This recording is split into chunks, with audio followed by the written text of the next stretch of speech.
শেখ হাসিনা কিভাবে তার নিষিদ্ধ ঘোষিত দলকে আবার বাংলাদেশের রাজনীতিতে প্রাসঙ্গিক করে তুললেন। আমি এই প্রসঙ্গে বিশদে বলার আগে একেবারে সর্বশেষ একজনের মন্তব্য প্রথমে আপনাদের শোনাতে চাই। হয়তো আপনারা ইতিমধ্যে তার কথা শুনেছেন। বাংলাদেশের জনপ্রিয় অভিনেত্রী মেহের আফরোজ শাওন তিনি একটি মন্তব্য করেছেন যে বাংলাদেশ আওয়ামী লীগ অতীতের যে কোনো সময়ের তুলনায় এখন অনেক বেশি সক্রিয় এবং জনপ্রিয়। এই অভিনেত্রী তিনি মুক্তিযুদ্ধপন্থী একজন অভিনেত্রী হিসেবে পরিচিত এবং তার আরো ব্যক্তিগত অনেক বড় বড় পরিচয় আছে। আমি সেই প্রসঙ্গগুলিতে এখন আর যাচ্ছি না। রাজনীতি, তার যে রাজনৈতিক পক্ষ, সেই পক্ষটি হচ্ছে যে তিনি সবসময় মুক্তিযুদ্ধের পক্ষে কথা বলেন এবং অন্তর্বর্তী সরকারের সময় তাকে এজন্য বেশ কিছু ব্যক্তিগত হেনস্থা ভোগ করতে হয়েছে। ডিবি অফিসে, গোয়েন্দা অফিসে নিয়ে তাকে দীর্ঘ সময় আটক রেখে জিজ্ঞাসাবাদ করা হয়েছে। তারপরেও তিনি দমেননি এবং বাংলাদেশ আওয়ামী লীগের ৭৭তম প্রতিষ্ঠা বার্ষিকী উপলক্ষে তিনি এই মন্তব্যটি করেছেন। এই দিনটি ছিল মঙ্গলবার, অর্থাৎ 23 জুন। এই দিনে বাংলাদেশ আওয়ামী লীগ প্রতিষ্ঠা হয়েছিল। সেই দলের ৭৭তম প্রতিষ্ঠা বার্ষিকী। এই প্রতিষ্ঠা বার্ষিকী এমন একটা সময়ে বাংলাদেশ আওয়ামী লীগ উদযাপন করলো যখন বাংলাদেশের মাটিতে দলটি তার কার্যক্রম নিষিদ্ধ একটি সন্ত্রাস দমন আইনে।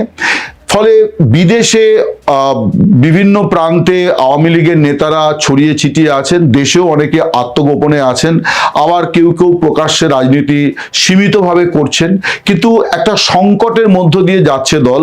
এই অবস্থায় ভার্চুয়াল মাধ্যমে ভাষণ দিয়েছেন শেখ হাসিনা, সভানেত্রী এবং দলের অন্য শীর্ষ নেতৃবৃন্দ।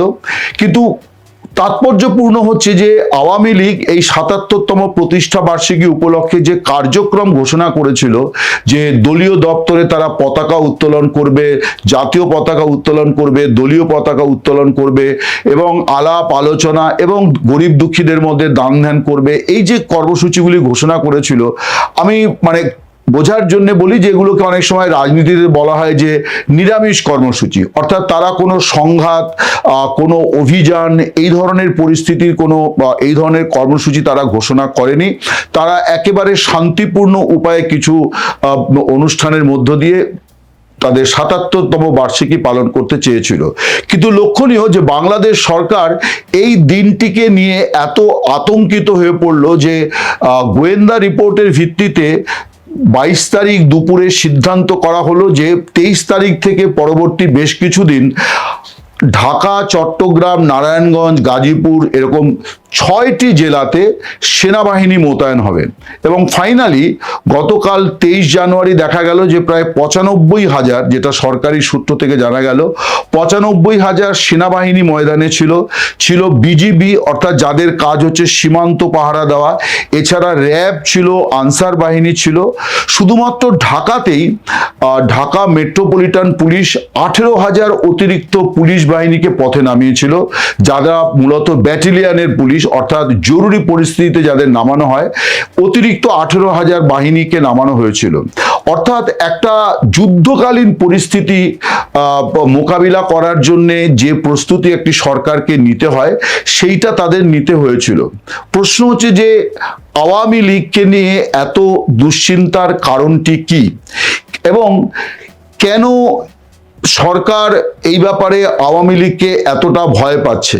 মূলত আওয়ামী লীগ যে কর্মসূচিগুলি করছে সেগুলি হচ্ছে যে তারা বিভিন্ন জায়গায় মিটিং মিছিল করছে, মিছিল বেশি করছে, আচমকা মিছিল করছে এবং আগের তুলনায়, অর্থাৎ 2 বছর আগে যখন এই গণ অভ্যুত্থানে দল ক্ষমতাচ্যুত হয়েছিল, তার কয়েক মাস পরে তারা প্রথমে মুখ ঢেকে তারা মিছিলে অংশ নিচ্ছিলেন। এখন কিন্তু মুখে কোনো কাপড় থাকছে না, মাস্ক থাকছে না, সবাই অবাধে করছেন এবং কিন্তু সেগুলি মূলত ছোট ছোট মিছিল।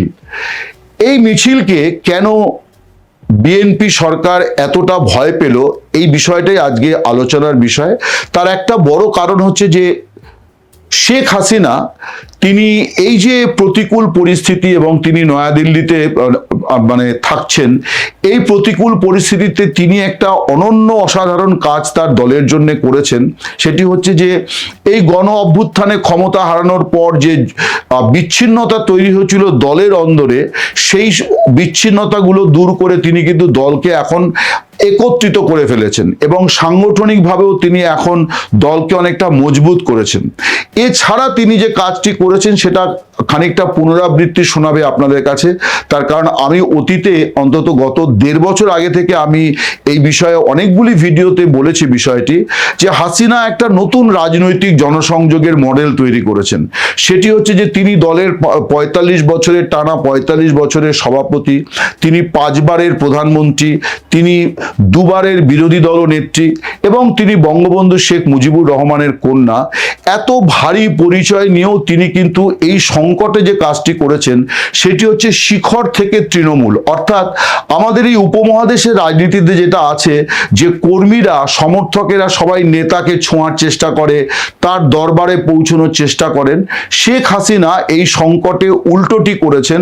তিনি ফোন করেছেন কোনো বিপন্ন পরিবারে, তিনি ফোন করেছেন কোনো আহত কর্মীকে, তিনি ফোন করেছেন আদালতে মানে কারাবাসে থাকা কোনো কর্মীর পরিবারকে ফোন করেছেন এবং এইভাবে প্রতিনিয়ত প্রতিদিন তিনি এরকম শত শত নেতা কর্মী সমর্থকের সঙ্গে কথা বলে বলে বলে বলে তিনি কিন্তু দলটিকে অনেকটা গুছিয়ে ফেলেছেন এবং তাদেরকে অভয় দিয়েছেন এবং বলেছেন যে সাময়িক হতাশার কারণে আমাদের যে মানে বৃহত্তর প্রত্যাশা, সেই প্রত্যাশাকে কখনোই আমরা ছেড়ে দিতে পারি না, আমরা ঘুরে দাঁড়াবো। এই যে মনোবল তিনি জুগিয়েছেন, এটাতে এর ফলে বাংলাদেশের অভ্যন্তরে আওয়ামী লীগকে যারা এতদিন মনে করছিল যে অপ্রাসঙ্গিক হয়ে পড়েছে এবং তারা অস্তিত্বহীন, এর আগে অন্তর্বর্তী সরকারের তরফে বলাই হচ্ছিল যে আওয়ামী লীগ শুধুমাত্র ফেসবুকে আছে আর কোথাও নেই, কিন্তু এখন দেখা যাচ্ছে যে ফেসবুক নয়,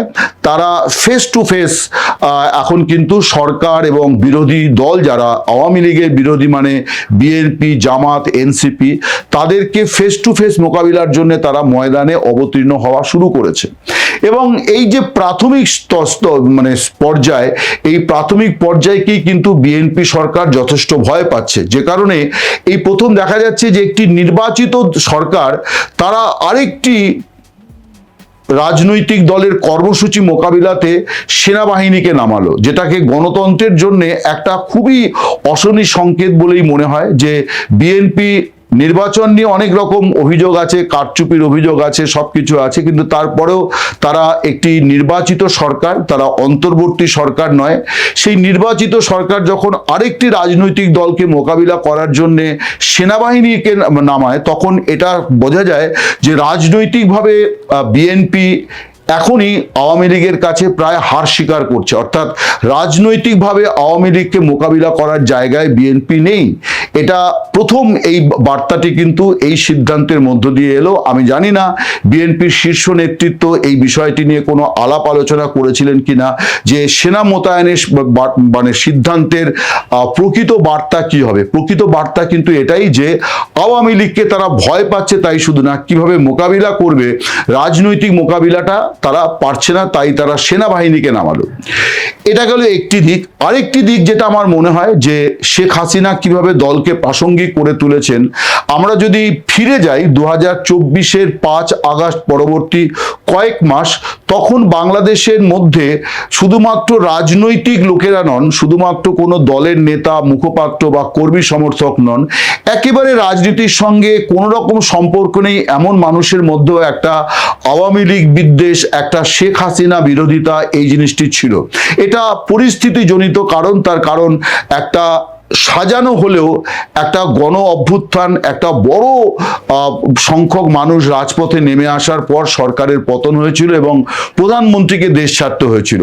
এবং স্বভাবতই তখন আওয়ামী লীগ জমানার দীর্ঘ 16 বছরের জমানায় যে কোনো সরকারের বিরুদ্ধে প্রচুর ক্ষোভ বিক্ষোভ থাকে, অন্যায় অনাচার থাকে, দুর্নীতি থাকে, এই বিষয়গুলো সামনে আসছিল।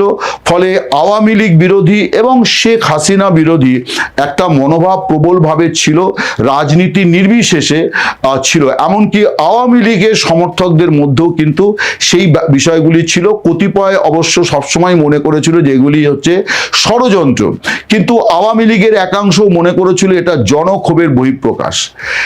শেখ হাসিনার একটা বড় যে পরিস্থিতিগত গুণগত পরিবর্তন বাংলাদেশের রাজনীতিতে হাসিনাকে নিয়ে হয়েছে, সেটি হচ্ছে যে তার বিরুদ্ধে মানুষের যে ক্ষোভ, সেইটা কিন্তু এখন আর অবশিষ্ট নেই। আওয়ামী লীগ সম্পর্কে, আওয়ামী লীগের সরকার সম্পর্কে মানুষের যে ক্ষোভ, সেই ক্ষোভগুলো কিন্তু সেই আগের মাত্রায় আর নেই, বরং একেবারেই প্রায় বিলীন হয়ে গেছে। তার কারণ কিন্তু মুখ্যত কারণ হচ্ছে যে জনক্ষোভের মধ্য দিয়ে শেখ হাসিনা সরকারের পতন হয়েছিল, এই ক্ষোভ কিন্তু সবসময় মানুষের মধ্যে নতুন প্রত্যাশাও জাগায়। অর্থাৎ মানুষ যখন অনাচার অবিচার থেকে মুক্তি পেতে হাসিনা সরকারের পতন ঘটালো, তখন তারা প্রত্যাশা করেছিল তারা সুশাসন পাবে, তারা গণতন্ত্র পাবে, তারা নিরাপত্তা পাবে, তারা খাদ্য পাবে, বস্ত্র পাবে, তারা রাতে নিশ্চিন্তে ঘুমোতে পারবে। এই যে কথাগুলি আমি বললাম, এর কোনোটাই কিন্তু নিশ্চিত করতে পারেনি প্রথমত অন্তর্বর্তী সরকার, এবং পরবর্তী এই যে 4 মাস তারেক রহমানের নেতৃত্বাধীন বিএনপি সরকার, তারা এটা পারেনি। ফলে বাংলাদেশের মানুষের মধ্যে যে চরম হতাশা, এবং সেখান থেকে তারা তুলনা করা শুরু করেছে যে আগেই ভালো ছিলাম। এই আগেই ভালো ছিলাম কথাটির তাৎপর্য এখানেই যে হাসিনার যে নেগেটিভ বিষয়গুলি, সেগুলো নিয়ে চর্চা বেশ কয়েক মাস আগেই বন্ধ হয়ে গেছে। অর্থাৎ হাসিনার বিরুদ্ধে যে একটা ক্ষোভ বিদ্বেষ ছিল, আওয়ামী লীগ শুনলেই মানুষ যে ক্ষিপ্ত হয়ে উঠছিল, সেগুলো বেশ কয়েক মাস আগেই, বরং আমি বলবো যে জাতীয় সংসদ নির্বাচনেরও বেশ কয়েক মাস আগেই সেগুলি মুছে গিয়েছিল। বরং আওয়ামী লীগকে যদি নির্বাচনে অংশ নিতে দেওয়া হতো, তাহলে ফলাফলটি সত্যি কি হতো সেটা কিন্তু কেউই দায়িত্ব নিয়ে বলতে পারবেন না। অন্তত বিএনপি এই পরিমাণ সিট নিয়ে তাদের ক্ষমতায় আসার কোনো প্রশ্নই থাকতো না। এমনকি তারা ক্ষমতায় আসতো কিনা তা নিয়েও অনেকের সংশয় ছিল। যাই হোক, যা হয়নি তাই নিয়ে আলোচনা করছি না। আজকের পরিস্থিতি যে আলোচনা করছি, যে এখন যেটা হয়েছে যে অন্তর্বর্তী সরকার এবং বর্তমান সরকারের কাজের মধ্যে বা পরিস্থিতি জনিত কোনো গুণগত পরিবর্তন হয়নি। সেই মপতন্ত্র, সেই মানে আকাশ ছোঁয়া মূল্যবৃদ্ধি, আইন শৃঙ্খলার চরম অবনতি, চুরি ডাকাতি, ধর্ষণ, খুন, নদীতে মানে জাল ফেললে মাছের সঙ্গে মৃতদেহ আসছে, মানুষের মৃতদেহ উঠে আসছে, এই যে পরিস্থিতি এবং একটা অনিশ্চয়তা, কেউ বাড়ি থেকে বেরোলে আবার তিনি ঠিকঠাক মতো বাড়ি ফিরবেন কিনা, অক্ষত শরীরে বাড়িতে ফিরবেন কিনা, এই নিয়ে কিন্তু প্রতি ঘরে একটা দুশ্চিন্তার আবহ রয়েছে। এই সমস্ত কারণে যেটা হয়েছে যে মানুষ শেখ হাসিনা সরকারের যে অবদানগুলি, সেই অবদানগুলিকে এখন তারা স্বীকার করছেন যে না, তিনি দীর্ঘমেয়াদে বাংলাদেশের উন্নয়নের জন্যই কিছু কাজ করেছিলেন। যেমন পদ্মা সেতু, যেমন ঢাকায় মেট্রো রেল, যেমন চট্টগ্রামে কর্ণফুলী নদীর তলদেশে এক্সপ্রেসওয়ে, ঢাকায় উড়াল পথ থেকে শুরু করে অসংখ্য, এবং এক এক দিনে আমার মনে আছে যে কোনো দিনে একসঙ্গে কোনো দিন 100টা, কোনো দিন 150টা সেতু তৎকালীন প্রধানমন্ত্রী শেখ হাসিনা উদ্বোধন করেছেন, এমন অনুষ্ঠানও হয়েছে। অর্থাৎ বাংলাদেশে অবকাঠামোর উন্নয়ন, এটা একটা বড় কাজ কিন্তু এই 15, 16, 17 বছরে হয়েছে, এবং এমন কতগুলি সিদ্ধান্ত তিনি বাস্তবায়িত করেছেন যেগুলি এই ধরনের তৃতীয় দুনিয়ার দেশের কোনো সরকার প্রধান কল্পনাও করেন না, এবং যেগুলোর জন্য অনেক বড় সাহসী পদক্ষেপ বলা চলে, যে অনেক সাহস এবং আত্মবিশ্বাস থাকলে এই ধরনের সিদ্ধান্ত নেওয়া যায়। যেমন পদ্মা সেতু, এটা শেখ হাসিনা বাদে অন্য কেউ এইভাবে এগোতেন কিনা এ নিয়ে কিন্তু একটা সন্দেহ আছে, কিন্তু হাসিনা সাহস ভরে তিনি এগিয়েছেন, তার আত্মবিশ্বাস ছিল যে তিনি এটা করবেন। এবং ঢাকার মতো শহরে মেট্রো রেল শুধুমাত্র টাকা থাকলেই হয় না, সেটাকে সময় মতো কাজ শেষ করানো, এটার জন্য একটা প্রশাসনিক এবং রাজনৈতিক সক্ষমতা দরকার হয়, সেটা তার ছিল, এটা বোঝা যাচ্ছে। আবার অন্যদিকে যদি দেখা যায় যে দারিদ্র দূরীকরণে যেমন আশ্রয়ন প্রকল্প, তেমনি নানান ধরনের ভাতা প্রকল্প তিনি চালু করেছিলেন, যে সমাজের একেবারে প্রান্তিক অংশের মানুষ তারাও যাতে মূল স্রোতে খানিক ফিরতে পারে, অন্তত খাওয়া পড়ার অভাব না হয়, বিনা মানে সরকারি সাহায্যপ্রাপ্ত হাসপাতাল, চিকিৎসা, ওষুধ, এই যে বিষয়গুলি, অর্থাৎ যে ক্লিনিক তিনি করেছিলেন, এই সমস্ত কাজগুলি কিন্তু এখন মানুষের মধ্যে আবার স্মৃতিতে ফিরে ফিরে আসছে যে এই সুবিধাগুলি তো আমরা পেয়েছিলাম। এই যে মানুষের মধ্যে যে হাসিনার ভালো কাজের অবদানগুলি ফিরে আসছে, আলোচনায় আসছে, স্মৃতিতে ফিরছে, তার বড় কারণ কিন্তু প্রথমে অন্তর্বর্তী সরকার এবং পরবর্তীকালে বিএনপি সরকারের অপদার্থতা, অপরিণামদর্শিতা, যাই বলা যাক, যে তারা ব্যর্থ